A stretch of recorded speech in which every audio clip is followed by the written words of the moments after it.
بسم اللہ الرحمن الرحیم۔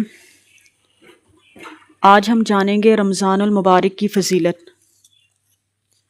فقیہ ابو لیث سمرقندی رحمۃ اللہ علیہ فرماتے ہیں کہ آپ صلی اللہ علیہ وسلم نے فرمایا، جنت کو شروع سال سے آخر سال تک رمضان کے لیے آراستہ کیا جاتا ہے اور خوشبوؤں کی دھونی دی جاتی ہے۔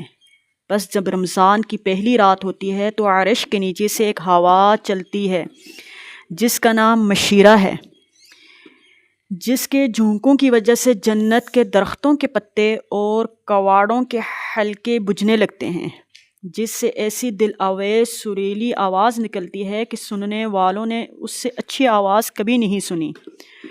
بس خوشنما آنکھوں والی حوریں اپنے مکانوں سے نکل کر جنت کے بالا خانوں میں کھڑی ہو کر آواز دیتی ہیں کہ کوئی ہے اللہ تعالیٰ کی بارگاہ میں ہم سے منگنی کرنے والا، تاکہ اللہ تعالیٰ اس کو ہم سے جوڑ دیں۔ پھر وہی حوریں جنت کے داروغہ رضوان سے پوچھتی ہیں کہ یہ کیسی رات ہے؟ وہ لبیک کہہ کر جواب دیتے ہیں، اے خوبصورت اور خوبصیرت عورتوں، یہ رمضان المبارک کی پہلی رات ہے۔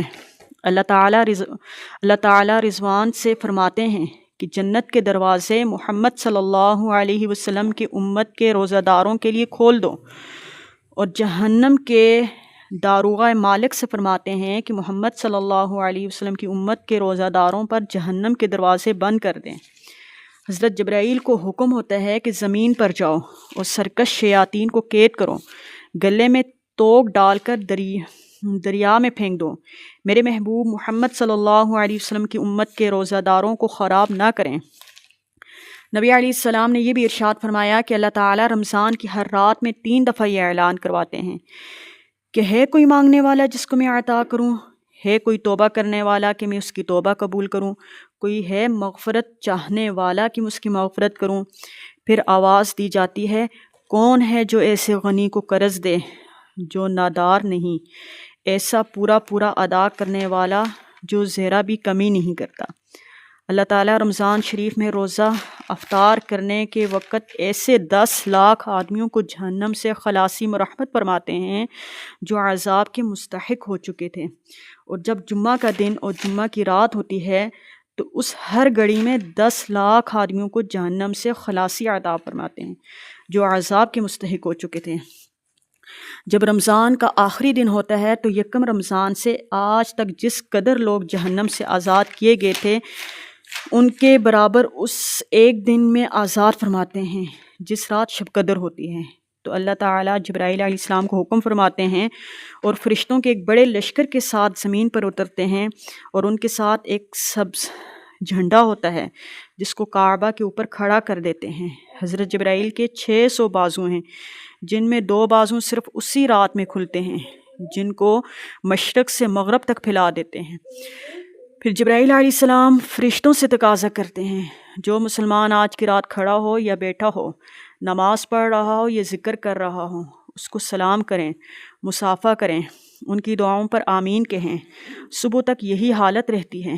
جب صبح ہو جاتی ہے تو جبرائیل علیہ السلام آواز دیتے ہیں کہ اے فرشتوں کی جماعت، اب کوچ کرو اور چلو۔ فرشتے جبرائیل علیہ السلام سے پوچھتے ہیں کہ اللہ تعالیٰ نے حضرت محمد صلی اللہ علیہ وسلم کی امت کے مومنوں کی حاجتوں اور ضرورتوں میں کیا معاملہ فرمایا؟ وہ کہتے ہیں اللہ تعالیٰ نے ان پر توجہ فرمائی اور 4 شخصوں کے علاوہ سب کو معاف فرما دیا۔ صحابہ نے پوچھا، یا رسول اللہ وہ 4 شخص کون ہیں؟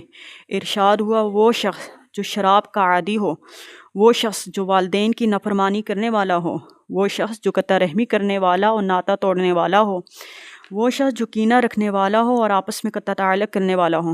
پھر اپنے مسلمان بھائی سے 3 دن سے زائد تک کلام بند رکھے۔ جب عید الفطر کی رات ہوتی ہے تو اس کا نام آسمان پر لیلۃ الجائزہ انعام کی رات سے لیا جاتا ہے۔